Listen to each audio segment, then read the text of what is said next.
കാടുണരും മുൻപ് beat forest officer മുവിതയും കാട് കാവൽക്കാരൻ ചന്തുവും ഇടുക്കി പെരിയാർ കടുവാ സങ്കേതത്തിലെ ബയോളജിസ്റ്റ് ആൽബിയും കാട് കയറി. തിരുവനന്തപുരം അഗസ്ത്യവനം ബയോളജിക്കൽ പാർക്ക് റേഞ്ചിലെ ആനക്കൂട്ടത്തിന് കണക്കെടുക്കാനാണ് യാത്ര. സെൻസസുമായി ബന്ധപ്പെട്ട് പറയുകയാണെങ്കിൽ ഇപ്പോൾ ഫസ്റ്റ് ഡേ നമുക്ക് ഡയറക്റ്റ് സൈറ്റിംഗ് ആണല്ലോ, അപ്പോൾ നമ്മൾ ഓൾറെഡി ആനയെ കാണുന്നുണ്ട്, അപ്പോൾ നമ്മൾ മാർക്ക് ചെയ്യുന്നുണ്ട്.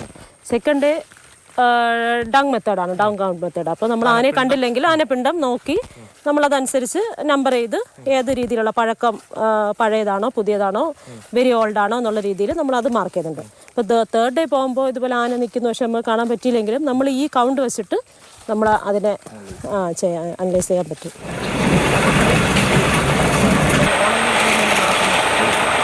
യാത്രയ്ക്ക് പ്രതിസന്ധിയായി വീണുകിടന്ന മരങ്ങൾ ചന്തു വെട്ടിമാറ്റി.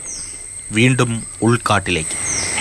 സ്ഥിരമായി കാട്ടാനക്കൂട്ടം വെള്ളം കുടിക്കാൻ ഇതുപോലുള്ള അരുവികളുടെ ഭാഗത്തേക്കൊക്കെയാണ് എത്തുന്നത്. അതിന് പ്രത്യേകിച്ചും ഒരു കാരണം, ഇതിൻ്റെ അടുത്തൊക്കെ ഈറ്റയുണ്ട്, ആഹാരം ലഭ്യമാണ്, വെള്ളം ലഭ്യമാണ്. അതുകൊണ്ട് പതിവായി ഇത്തരം സ്ഥലങ്ങളിൽ എത്താറുണ്ട്. കാട്ടാനകളെ എങ്ങനെ തിരിച്ചറിയും? ഈ കടുവയും പുലിയൊക്കെ നമുക്ക് അതെ, കടുവയ്ക്ക് നമുക്ക് യൂണീക്കായിട്ടുള്ള ഐഡന്റിഫിക്കേഷൻ ഉണ്ട്. നമ്മൾ ഈ ഇങ്ങനെയുള്ള കേസിൽ കാട്ടാനകൾ നമ്മൾ ചെയ്യുന്ന വെച്ചാൽ ഇതിൻ്റെ ഫിസിക്കൽ ക്യാരക്ടേഴ്സ് നമ്മൾ പല പല ക്യാരക്ടേഴ്സ് എടുത്തു. കൊമ്പിൻ്റെ ഘടന, പിന്നെ എന്താ പറയുക, അതേപോലെ തന്നെ ഈ ഇയേഴ്സിൻ്റെ കട്ട് മാർക്ക്, അങ്ങനെ പല പല ഫിസിക്കൽ ക്യാരക്ടേഴ്സ് ഉണ്ടാവും. ഒരു ആന എടുക്കുകയാണെങ്കിൽ ആ സെയിം ക്യാരക്ടറുള്ള ഇപ്പോൾ ഒരു 10 ക്യാരക്ടർ ആ സെയിം ക്യാരക്ടർ മറ്റൊരു ആനയ്ക്ക് ഉണ്ടാവത്തില്ല. കാട്ടിലൂടെ കണ്ണും കാതും കൂർപ്പിച്ചുള്ള ഞങ്ങളുടെ യാത്ര പതിയിരുന്ന് കാട്ടാനയും കാണുന്നുണ്ട്. കൊടുംകാടിന്റെ വന്യമായ ശബ്ദത്തിനിടയിലൂടെ ആനക്കൂട്ടം പിടിതരാതെ നടന്നകന്നു. കാട്ടിനകത്തുകൂടെ ഇത്രയും യാത്ര ചെയ്തെങ്കിലും ആനയുടെ ഒരു സാന്നിധ്യം നമുക്ക് അനുഭവിക്കാൻ ആയത് ഈ പ്രദേശത്താണ്. ആ മരത്തിൻ്റെ എല്ലാം തോട് വലിച്ചിളക്കിയ നിലയിലാണ് ഉള്ളത്. അതോടൊപ്പം തന്നെ ആനപ്പിണ്ടമൊക്കെ ഇവിടെ ഇങ്ങനെ കിടക്കുന്നുണ്ട്.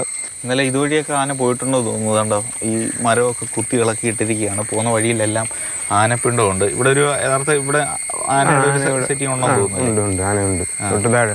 ആനയുടെ സാന്നിധ്യമുണ്ട്. ആന സങ്കേതങ്ങളെ 10 ചതുരശ്ര കിലോമീറ്റർ വിസ്തീർണമുള്ള ഓരോ ബ്ലോക്കുകളാക്കി തിരിച്ചാണ് കണക്കെടുപ്പ്. ആനകളുടെ സാന്നിധ്യം പലയിടത്തും കണ്ടെത്തി. ആനപ്പിണ്ടം നോക്കിയിട്ട് ഈ സെൻസസ് എടുക്കുന്നുണ്ട്. അതിന്റെ ഒരു ശാസ്ത്രീയമായ വശം എന്താണ്? നമ്മളതിൻ്റെ ഫോർമുലാസും കാര്യങ്ങളൊക്കെ വെച്ചിട്ടാണ് ചെയ്യുന്നത്. അല്ലാണ്ട് നമ്മൾ ഡങ് വെച്ചിട്ട് അത്ര ഡങ് കൗണ്ട് ചെയ്തിട്ട് അത്ര തന്നെ ആനയുണ്ടെന്നല്ല നമ്മൾ പറയുന്നത്. നമ്മൾ അതിന് പകരം അതിൻ്റെ ഡെൻസിറ്റിയിലേക്ക് നമ്മളത് കൺവേർട്ട് ചെയ്യും, അതിൻ്റെ ഇക്വേഷൻസും കാര്യങ്ങളൊക്കെ വെച്ച്. കേരളം, തമിഴ്നാട്, കർണാടക സംസ്ഥാനങ്ങൾ സംയുക്തമായിട്ടാണ് ഏകീകൃത കണക്കെടുപ്പ് നടത്തിയത്. എല്ലാ റേഞ്ചിലെയും റിപ്പോർട്ടുകൾ ക്രോഡീകരിച്ച് പെരിയാർ കടുവാ സങ്കേതം തേക്കടി ഡിവിഷൻ ഓഫീസിന് കൈമാറും.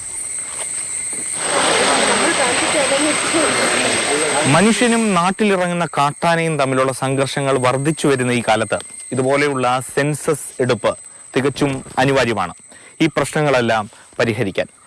2300ഓളം കാട്ടാനകൾ നമ്മുടെ കാടുകളിൽ ഉണ്ട് എന്നുള്ളതാണ് കഴിഞ്ഞ സെൻസസിൽ നിന്ന് വ്യക്തമായത്. കൂടിയിട്ടുണ്ടോ കുറഞ്ഞിട്ടുണ്ടോ എന്നൊക്കെ കാത്തിരുന്നറിയാം. പ്രേം ശശിക്കൊപ്പം AK സ്റ്റെഫിൻ, മാതൃഭൂമി ന്യൂസ്, തിരുവനന്തപുരം. യാത്ര പോയ AK സ്റ്റെഫിൻ തന്നെ നമ്മുടെ കൂടെയുണ്ട്. Stefin, good morning. എന്തായാലും കുറേ സംശയങ്ങൾക്കുള്ള മറുപടി ആയിട്ടുണ്ട്. ഞാനും ഇങ്ങനെ പലപ്പോഴും ഈ വാർത്തയൊക്കെ കാണുമ്പോൾ ആലോചിക്കുമായിരുന്നു, ഈ കാട്ടിൽ കയറി വന്യമൃഗങ്ങളുടെയൊക്കെ സെൻസസ് എങ്ങനെയായിരിക്കും? ഈ വന്യമൃഗങ്ങളെ കണ്ട് തിരഞ്ഞ് എണ്ണിയൊക്കെയാണോ എടുക്കുന്നത്? അങ്ങനെ ഒരുപാട് സംശയങ്ങളുണ്ടായിരുന്നു, ഈ കണക്കൊക്കെ കൃത്യമായിരിക്കുമോ എന്നുള്ളത്. അപ്പോൾ എങ്ങനെയാണ് ഈ ഏർപ്പാട് ചെയ്ത് സ്റ്റെഫിൻ തന്നെ ഒന്ന് വിശദീകരിച്ചേട്ടെ. കൂടെ പോയതാണല്ലോ, അപ്പോൾ ഈ കാട് കയറിയുള്ള ഒരു എക്സ്പീരിയൻസും കൂടി എങ്ങനെയുണ്ടായിരുന്നു?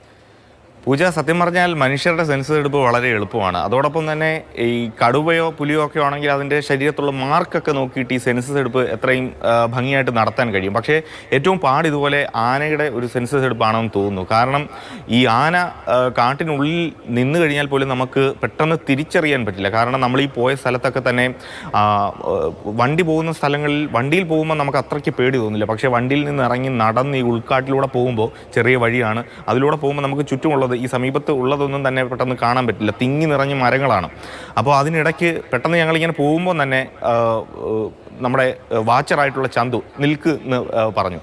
അവിടെ പക്ഷേ ആ സ്ഥലത്ത് ആ ഞങ്ങൾ നിന്ന സ്ഥലത്ത് ആനയുടെ ഒരു രൂക്ഷമായ ഗന്ധമുണ്ടായിരുന്നു. അപ്പോൾ അതിൽ നിന്ന് മനസ്സിലായി ആന ആ ഭാഗത്ത് എവിടെ ഉണ്ടെന്ന്. പിന്നെ ചെറിയ തരത്തിൽ പരിശോധന നടത്തിയപ്പോഴാണ് മരത്തിൻ്റെ തോലെല്ലാം ഇളക്കിയിട്ടിരിക്കുന്നത് കണ്ടത്. അങ്ങനെ ആനയുടെ ഒരു സാന്നിധ്യം ആ പ്രദേശത്തുണ്ടായിരുന്നു. പക്ഷേ ഞങ്ങൾക്ക് കാണാൻ കഴിഞ്ഞിരുന്നില്ല. അതുകൊണ്ട് തന്നെ കൂടുതൽ സുരക്ഷിതമായ ഇടത്തേക്ക് നമ്മൾ മാറുകയാണ് ചെയ്തത്. ഇത്തരത്തിൽ വനം വകുപ്പ് ഉദ്യോഗസ്ഥരുടെ ഈ ഒരു കണക്കെടുപ്പ് സത്യം പറഞ്ഞാൽ നമ്മളെ സംബന്ധിച്ച് പുറത്തുനിന്ന് കാണുമ്പോൾ വലിയ ദുഷ്കരമായൊക്കെ തോന്നും.